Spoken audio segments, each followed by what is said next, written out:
It's heartbreaking 2 years on to see this conflict happening in front of the whole world. Has humanity failed them? Or are we not doing enough? Imagine that feeling as a father, as a husband.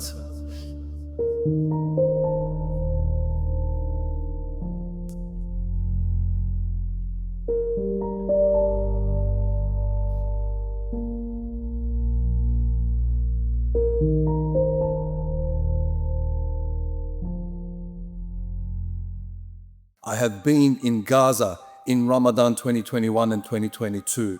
Alhamdulillah, I've had the opportunity to be a part of their rebuild phases when they had previously been attacked, rebuilding the masjids, rebuilding water stations, rebuilding schools, supporting the children to go back to education. It is heartbreaking to see 2 years on that this conflict is still continuing. It's a global outcry. There's so much happening, but unfortunately, the war has not stopped.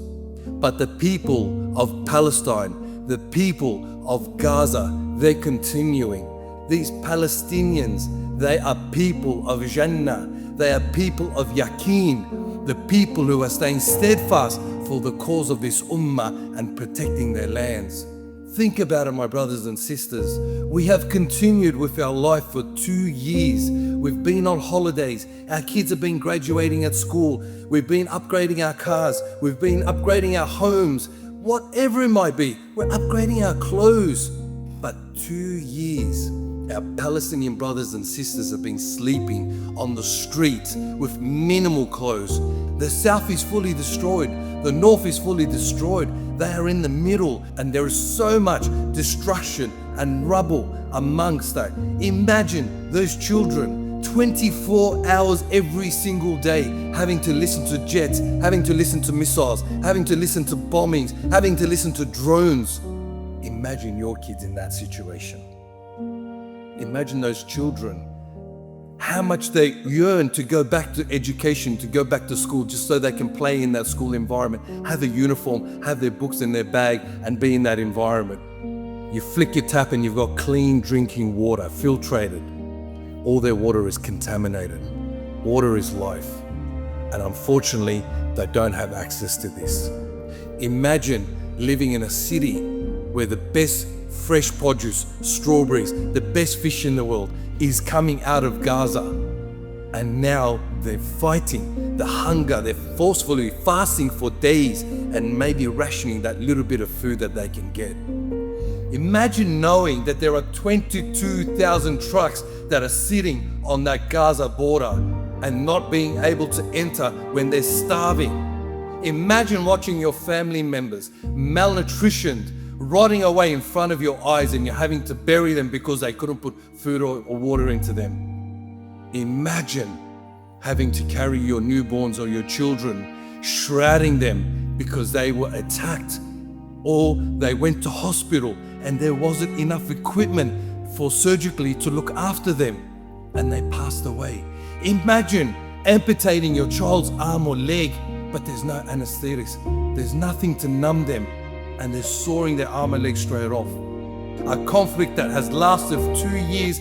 The trucks don't make it to the warehouses because in desperation, the man has to provide for his family. He has to go back home because he's got crying children who haven't eaten for days, and he's got to go and fight another brother so he can take flour off the back of that truck. Imagine that feeling as a father, as a husband.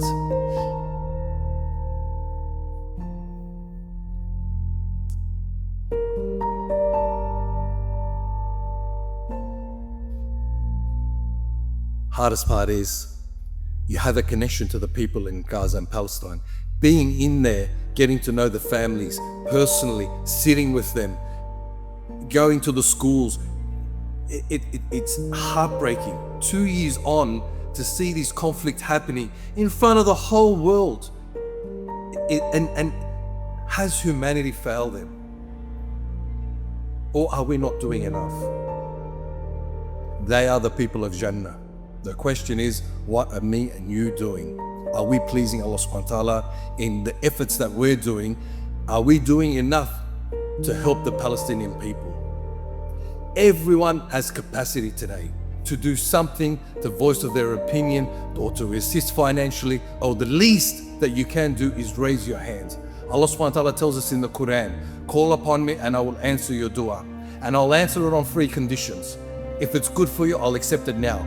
If it's not good for you now and it's better for you later, I'll give it to you at a later time.